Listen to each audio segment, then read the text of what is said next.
Welcome back, everybody, to another episode of Top Talks with newly registered members of CEO clubs. I am very happy, we are very happy to host Sinziana Pardhan today with us. She's the managing director of P3, Logistic Park. We are here to get to know her a bit better. Before going through the rules of the game that we're going to play today, I have to say that we have taken all the necessary measures in order to protect everybody's health because it's a top priority. So don't worry, we have been tested. How do we play that game? Sinziana, welcome. Thank you. As you can see, we have 5 categories of questions. Leadership, inspirational, funny, career, and personal. You have to take at least one question to choose at least one question from each category. And then it's free, you can choose whichever you want. Okay. The more challenging the question, the more points it bears. Okay. Our goal, your goal, is to exceed 100 points so that you will be allowed to contribute with 10 books to our CEO's Back to School project, with which we have managed to reach out to more than 3,500 students all over Bucharest and hopefully soon all over Romania. Fantastic. So, are you ready? I guess so, yeah. Okay, great, great. So let me ask you the basic question. Who is Sinziana? Who is Sinziana?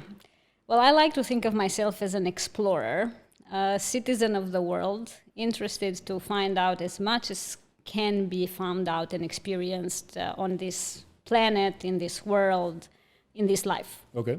And in my real life, Okay. I'm managing director of P3 in Romania, as you said. I'm a wife, a mother. I enjoy spending time with my family, and apart from enjoying the big things in life, traveling and exploring, I also try to enjoy every day the little things in life, which is all the beautiful moments with family and friends. Okay, great. Thank you. Tell us a bit more about P3. P3 is a developer, investor, and owner of logistics and industrial warehouses present throughout Europe. We are one of the largest. We have 6.5 million square meters of leasable area throughout 12 countries. In Romania, we are the third largest player in the market. We have overall 380,000 square meters of warehouses. We are present, we have they are all concentrated in one logistic park, which is at kilometer 13 on A1, so next to the exit of Bucharest. We, as a company, are owned by a sole investor, which is GIC. It's the sovereign fund of the government of Singapore. Okay. So this gives us a long-term perspective. We are a very institutional player in the market with very high standards throughout. When we talk about technical standards, sustainability, ethical, everything comes at the top for us. Great. From the top down and from the bottom up. Great. Talking about Singapore, you really talk to my heart. It's one of the best trips we had with the club. 2 years ago, we traveled there, like 40 of us. And I don't know if you know, but the previous GM of Google in Romania, he is now there leading a big part of the APAC operation. So he was very kind to organize for us several seminars within the organization. So we flew there and we combined learning with fun, and we had a great time. So if GIC, you said? Yeah. GIC has something interesting, we would be keen to go back, okay? To return to Singapore, no problem. Noted. Okay. And given that Australia is only 4 hours away by airplane, we can do that. I mean, we can consider.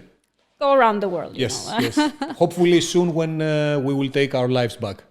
I know. But before going to the questions, do you really think we lost our lives or part of our lives during this period?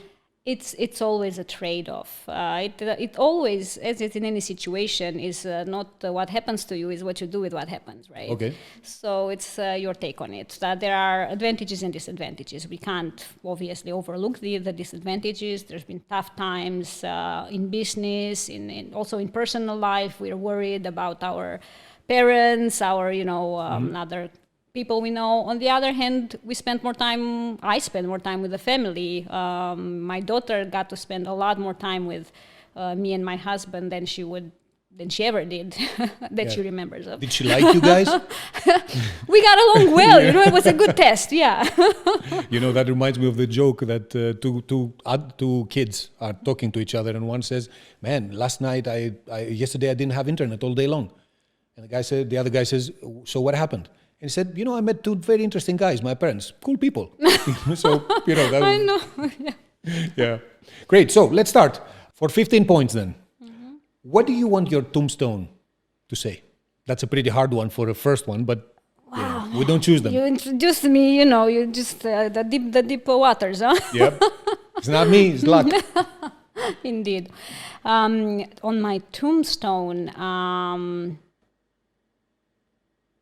obviously, I think I need to repeat what I said earlier. I loved mother and wife, and a person who lived her life to the fullest. Okay, fair enough. Good. You earned your first 15 points. Congratulations.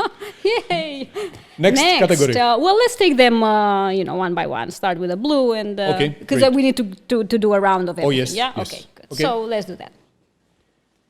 Career. Another 15-pointer. Very good. Okay. What do you consider to be your biggest mistake, and what lesson did you learn from it?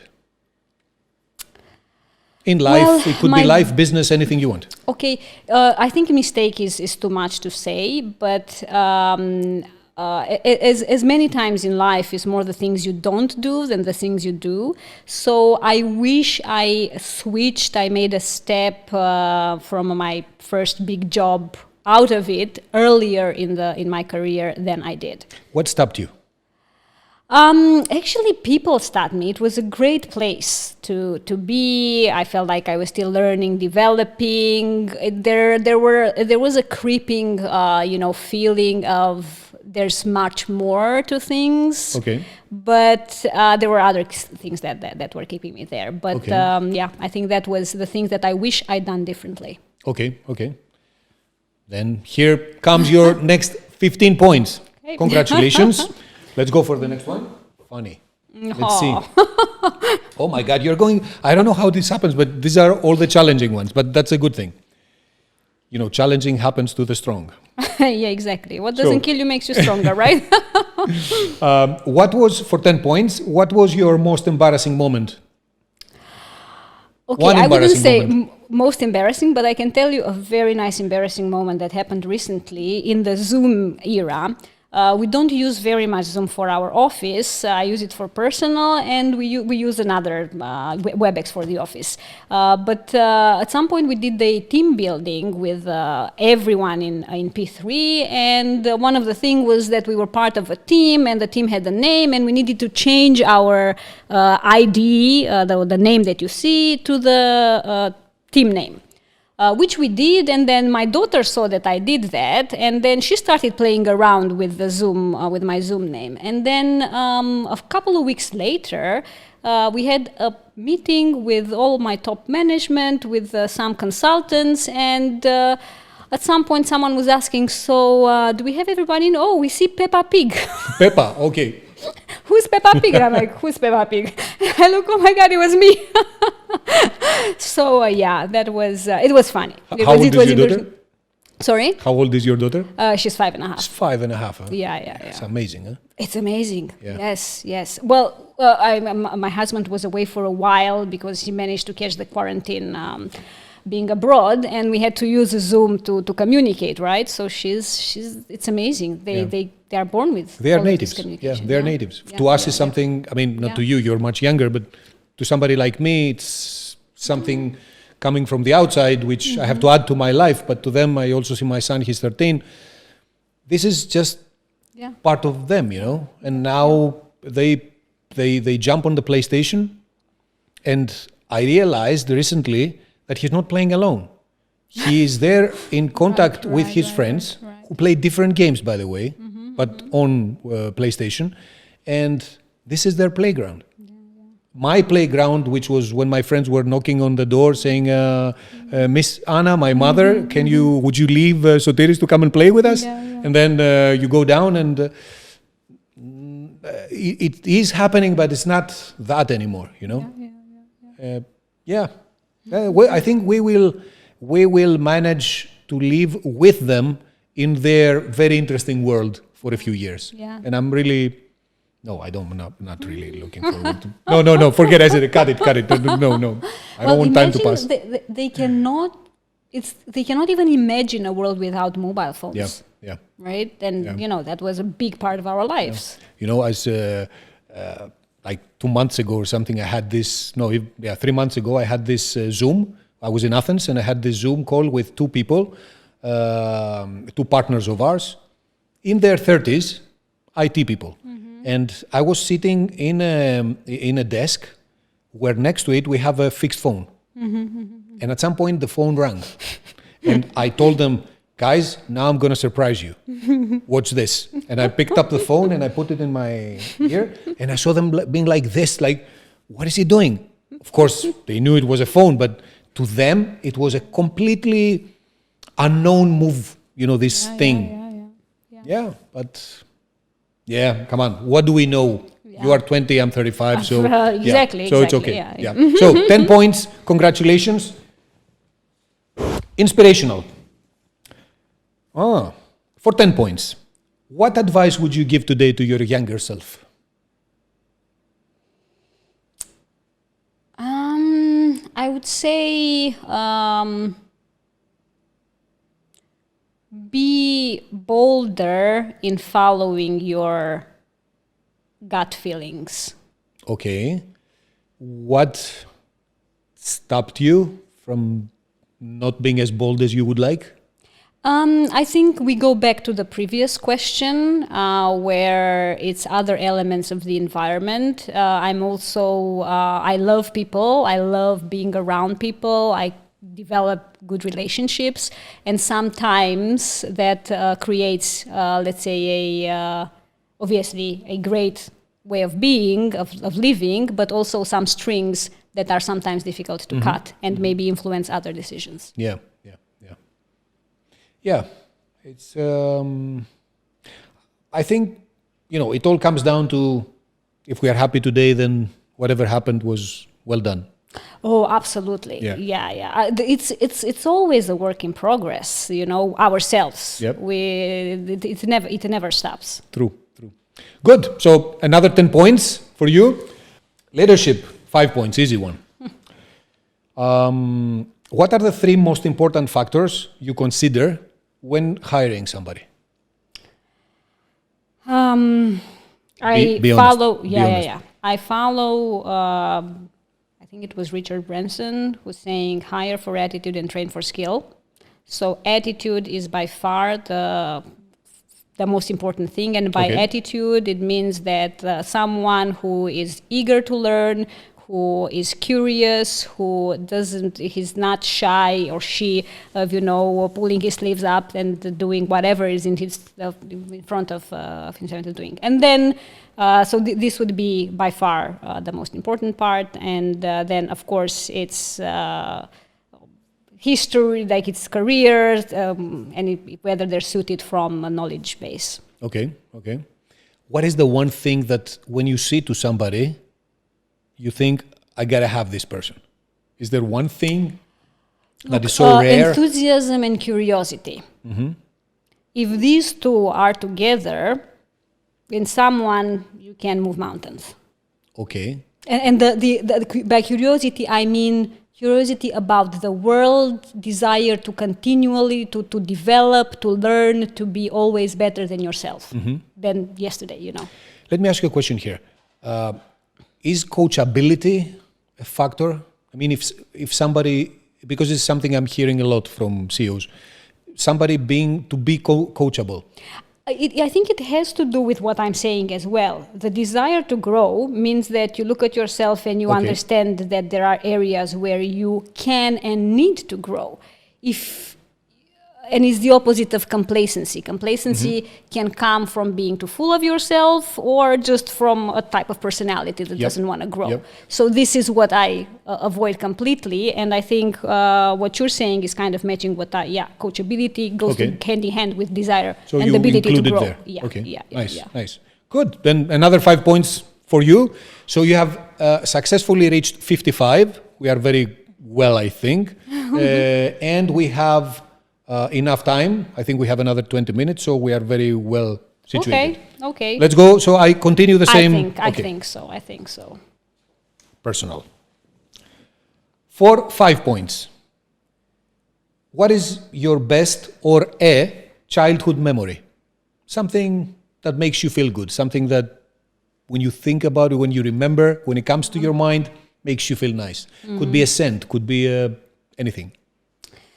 I think my love of traveling started from early. So the best things I remember are my vacations with parents from an early age. And I remember we used to go to the mountains during the winter. And some of my fondest memories are just playing with my parents, friends, kids outside in the snow. It was such an liberating feeling and just beautiful.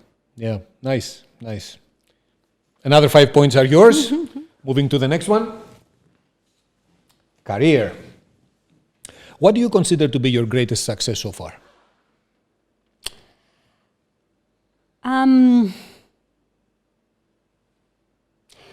From a career perspective, where I am today is my greatest success so far. Okay. So it's been, I think, everything basically built up to reach to where I am, and I'm a little I'm not decisive in saying this because obviously it always comes with a lot of challenges. It's a full package, but from a career perspective, this is the greatest achievement. Leading the Romanian office of P3. Good. So P3 plus 5, P8. 5 points. Funny. What age do you feel right now and why?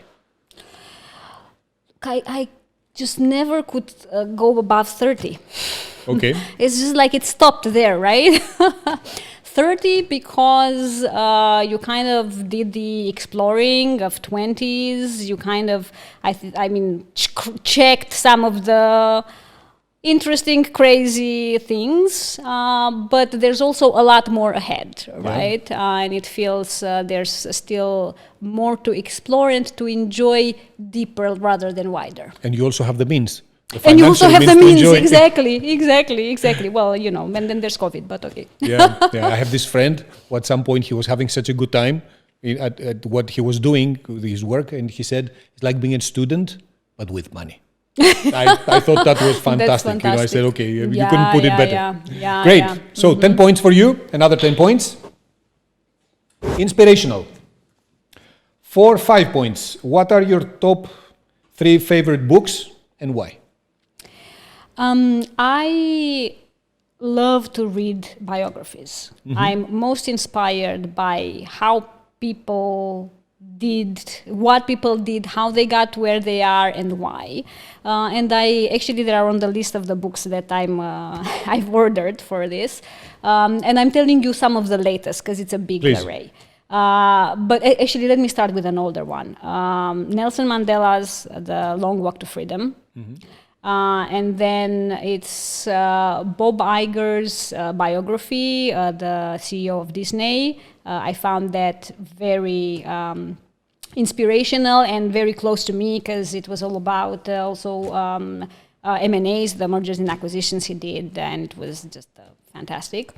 And leaving biographies aside, one of the books that I really loved, and I was a lot, in the investment division of Collier, so doing transactions, and Barbarians at the Gate It's a book about a large transaction in the 60s, and it is described like there were the authors actually did interviews with all the parties and described everything, how it happened from the negotiations to the decisions and everything, and that was fantastic for me. It was just, Great. You know, since you like biographic books, I think it's time to ask for the hand to give us something to give you.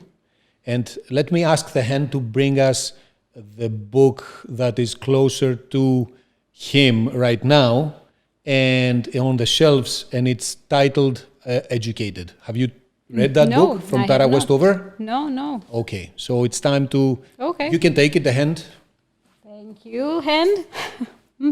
So, beautiful, one of the most beautiful books I read in 2020. Okay.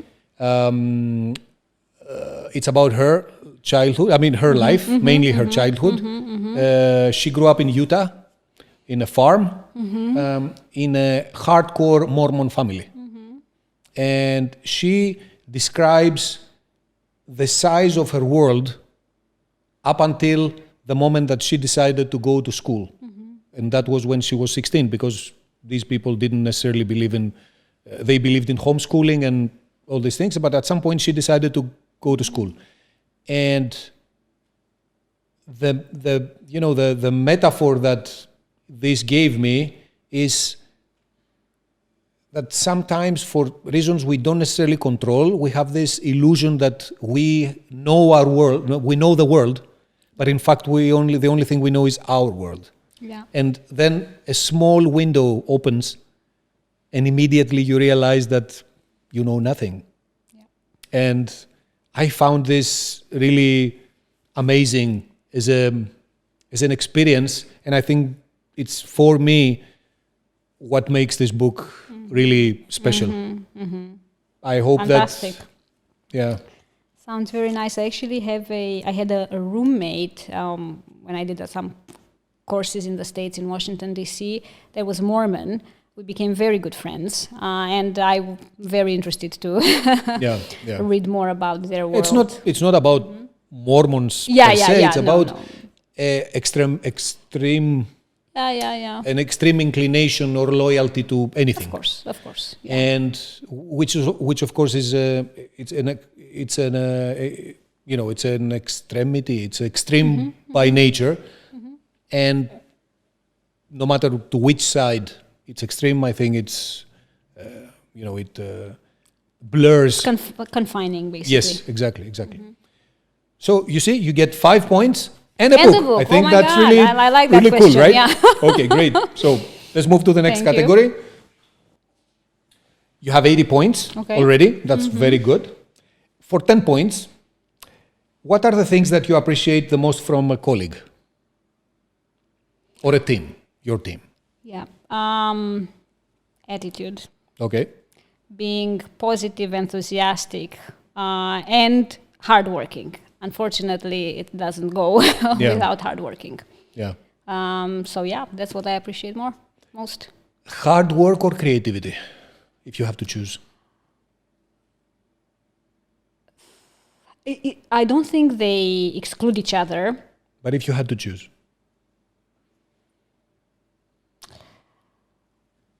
I would say generally creativity, but depending on what position we're talking about. Of course, yes. I would agree with you, because I think that hard work is something that you can inspire. Creativity is something that either somebody has or not. I think, hard work is easier to find than creativity. So you can compensate, let's say, I think anyways, a team is a puzzle, right? Yep. You need to see what are the skills, the pluses and minuses, and we all come with the pluses and minuses, and try to match them with a complementary person that can fill in the puzzle. So, is there any team that you have met or you have worked with or you have read about and it has set the standard for you? It could be a sports team, could be anything. I mean, is there a group of people that really became an inspirational paradigm for you?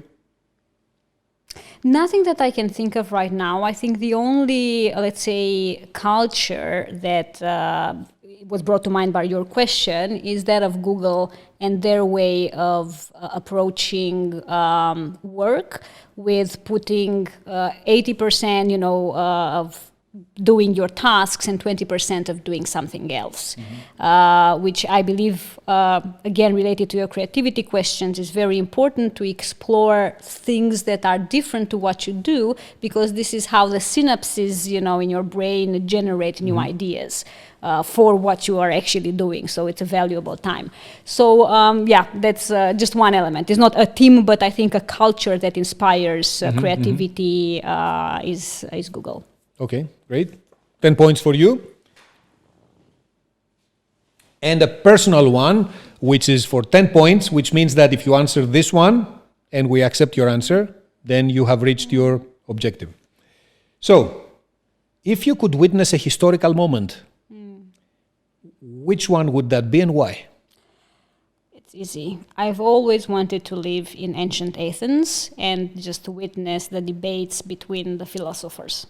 Okay. So that's, Just make sure you go there as an aristocrat and not as a slave. Absolutely. It's a discussion that I've had with my partner and my friends about, when in history would we have liked to live. And as a woman, as a middle class, person, today is like this period is probably the one with the most opportunities. So grateful to be here. If I could just go back a little bit in time and witness, not necessarily live there, but that would be it. Yeah. Do you ever consider I don't know if you like reading history but when you read about a historical period, do you ever think that it might, if you could go back there with a time machine, that there is a possibility that you would face a different reality and not the one that has been transferred to us by historians? Absolutely. 100%. We're reading any book, any description is an interpretation of reality. And we read one interpretation of reality from a certain perspective, from even, a person maybe who wasn't even there, So, absolutely. But, we go back to the fantasy in our head of what ancient Greece could have been. Of course. But sometimes I feel very sympathetic about the protagonists of that particular historical, piece that is debated. Because it's so much different when you are there with a hot potato in your hands and having to make a decision with very few information, and it has to be right. And the criticism for all these bad decisions that is made 50, 100, 200 years later is so unfair. And, I totally relate to them and, 100%. I feel absolutely the same. Yeah. But talking about history and books, another 3 books that are on my list, it's actually a trilogy. It's also a biography, but imagine somehow biography of Cicero. Okay. And it puts it in the historical context. It's so well described, and it really is a dive into how the aristocratic, Rome was behaving, all the intrigues in the politics. It's very well written. Robert Harris is a historian, and it seems very real, or with a good correspondence to the present, right? It gives you the feeling that, interesting. Some things don't really change, in how people. Isn't that what happens when every time you read about something, when you read history? It's just another version. Sometimes I feel that. It's like the plays, the famous plays like Othello. There are audiences watching that play for decades. Yeah. And if you think about it, they are watching the same play with different actors, giving a different interpretation to the same character. So practically, this is what happens with history as well. It repeats itself with different actors, different. Because human nature doesn't change. Yes, exactly. I remember I felt that very, very much, very strongly when the first time I read, the history of the Peloponnesian War. When you read that, you realize where imperialism came from, and Athens, talking about ancient Athens. Ancient Athens was the US of the time. Yeah. Yeah. And they were intervening, and they were, trying to dictate politics and being a superpower of the time and the super commercial power of the time. And then, if you just change the names, it's more or less the same thing, which is one of the things that makes history amazing, an amazing thing. Great. So congratulations. You got your 100 points 5 minutes before the end, which gives us time to talk about anything we want. Let me ask you to ask me a question. What would you like to ask me? What drove you or inspired you to open up? I believe you did open up the CEO clubs here in Romania, many years later, you're still here. Yeah, good question. First of all, I was introduced to that by my partner who did that in Greece, opened the Greek one. And but it's about these decisions that I asked you before of the past, and whether I had been offered a job abroad before 2000 when I was working for another company, and I refused at the time because I thought, it was the good days, and I was like 27, 29. Why leave a great place with a great life? But it stayed with me, and I always wanted to try to test myself. So after I started with Georgia, the club in Athens, it took me 1 year to understand what is it that we are doing. Because at the beginning, I couldn't answer this question. Why are these people becoming members? What do we have to offer them? As soon as I realized what is our role in all that, I found a great meaning for me. And combined with this leftover of wanting to do something on my own somewhere else, I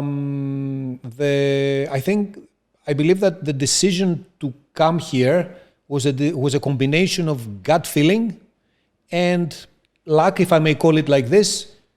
As a friend of mine had just opened his a subsidiary of his company in Bucharest, and he told me, hey, you know what, that's a great market, great people. Why don't you come with me for a couple of times and see how you feel the place, and let's see if it works. And that's how it happened. And I've always been a people's person. I enjoy equally my solidarity and being with people who I like and I resonate with. And to me, choice is equal to freedom. So choosing the people I work with and I deal with was the main prerequisite for me to do that. So starting something like this from scratch gave me this opportunity to build a network of people, not for any commercial scope, but just for the sake of sitting all together at the same table. And then what I did is I used my filters and my values and the things that I believe about life, and I started addressing at the beginning and then attracting people with common values and way of seeing life.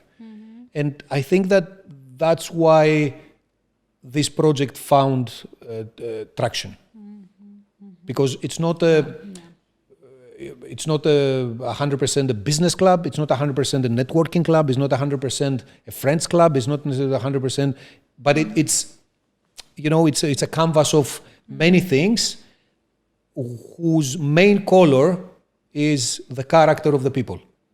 And if there is good character, then, as you said, with attitude, then you can just lock people in a room for 2 hours.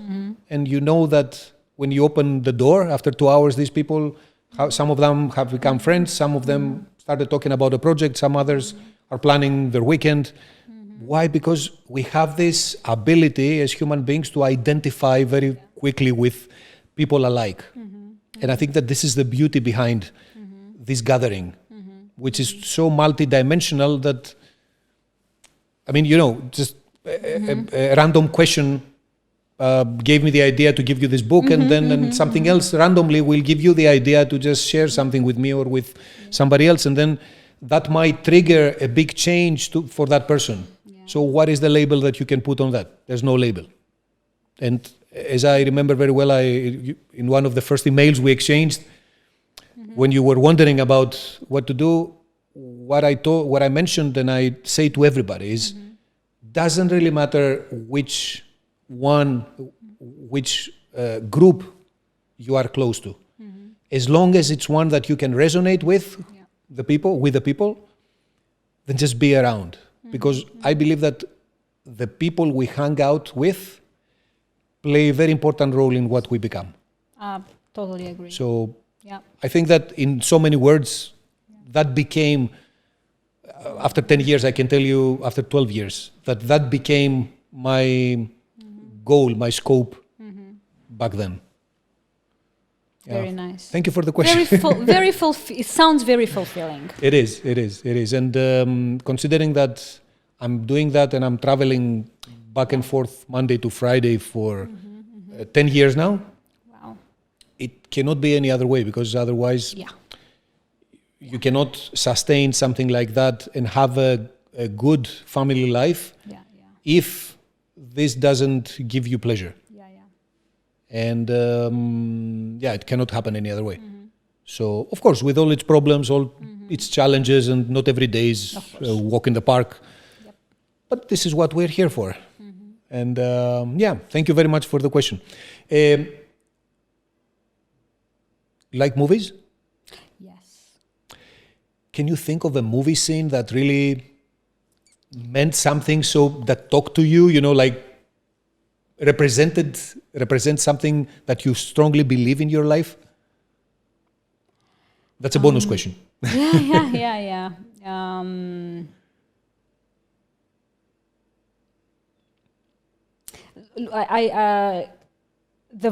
I'll go with the instinct. Yes, the first image that came to mind, obviously when you're in a university and you're in that period, movies and all of these elements speak much deeper to you, right? And at that time, one of the movies that was very famous was American Beauty. Okay.